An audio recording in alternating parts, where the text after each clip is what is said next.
सुरजुमन दास्तान अठूं। आशिकन अल्लाह वेरो तार न विसरे, आह करींदे साह कॾहिं वींदुनि निकिरी। आशिकन आराम कॾहिं तां कोन कयो, तैने कया तमाम हबीबाणे हेकड़े। आशिकन अल्लाह जी मोहबत रखी मन, संदी सिक पिरियनि तन में आहे तन खे।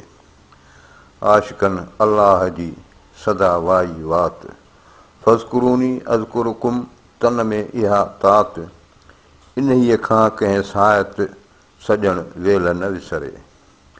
आशिकन अल्लाह जी वाई नित वणी, हिकिड़ी ॻाल्हि सुणी सोघी रखियाऊं साहसी। आशिक ईअं न हुन जीअं तूं सॼे अंगड़ीअ वञी दर दोस्तनि जे रत ॾिहाड़ी रून, ॿिए पर कंहिं न पून माकुर महबूबन सी। जां आशिक मथे मास तां दवा करेम नींहं जी, साओ मुंहुं सूंहं गई लिङनि नाहे लिबास, उभो पिरियां पास मथां सिर सौदा करे। जां आशिक मथे रत तां दवा करेम नींहं जी, साओ मुंहुं सूंहं गई सिकण इह शर्त, नकी गोॾ गरथ मथां सिर सौदा करे। अञा तो मंझां कख छुते रत निकिरे, मुंहं में महबूबन जा कीअं झलींदे घाह, तूं हॾ कुॼाड़ियां सिकण जूं सधूं करी। सिकण इहा न सध जीअं लिकियो लियाका पाईं, पई पिरियां जे नथीअ मथे अङण अध, इहा पिणु कूड़ी सध जीअं खिलियो खायो सुम्हीं। सिकण ऐं सूरी ॿई अखर हेकिड़े, वेहण वाटड़ियुनि ते घारणु ज़रूरी, ॿिन्ही जी पूरी जीअ ॾिने रे न जुड़े। जेकी सिकण सिख नात पसु सिकंदियूं, पासे तन मलिक नींहं न सुञाणनि जे।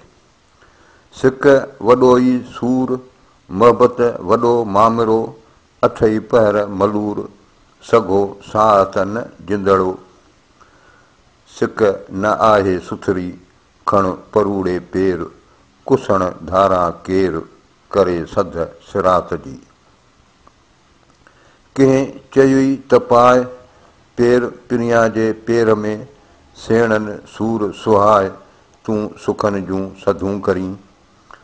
तूं सुखनि जूं सधूं करीं, सेणनि सूर सुहाए, अंगुनि जीउ अड़ाए जो नालो ॻेड़ी नींहं जो। जनी खे जियाई पिरियनि पाण पसायो, उन्हनि खे उआई लियाका पाइण आया। आशिक माशूकनि जी वठी वेह ॻरी, जिम विरची छॾियईं संदी दोस्त दरी, ॿुकी ॾींदई ॿाझ जी वींदई ठप ठरी, असां तां न सरी तो कीअं सरी सुपरी। आशिक माशूकनि जो वठी वेहज दर, पिरी पुछंदई पाण ई लहंदे सर सुभर, इन्हनि जो असर रहबर थींदई राह में। आशिक माशूकनि जो वठी वेहज सेर, अची पुछंदई पाण ई पिरी भरे पेर, तन भलनि संदो फेर रहबर थींदई राह में।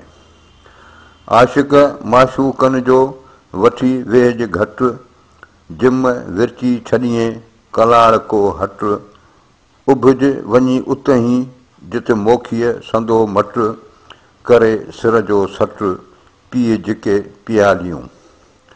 आशिक माशूकनि जो वठी वेहज रंध, प्यारींदई पाण ई मैखाने जो मंध, सरो उन जो सफ़रो सुपक आहे संध, मतां कढी कंध ओॾो थी उनखे।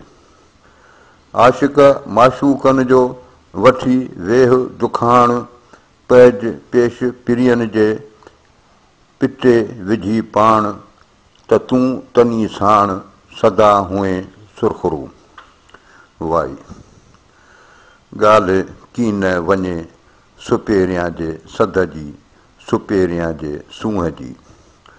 पुछिजे पोइ प्रीतणू पहिरीं सिर सञे आकिलई ओॼूं थिया भोरो कोह न लॼे। वञी दर दोस्तनि जे सूर्य सिर हजे आशिक अंगुन चढ़िया ॿियो सभु को भॼे वला वेलम।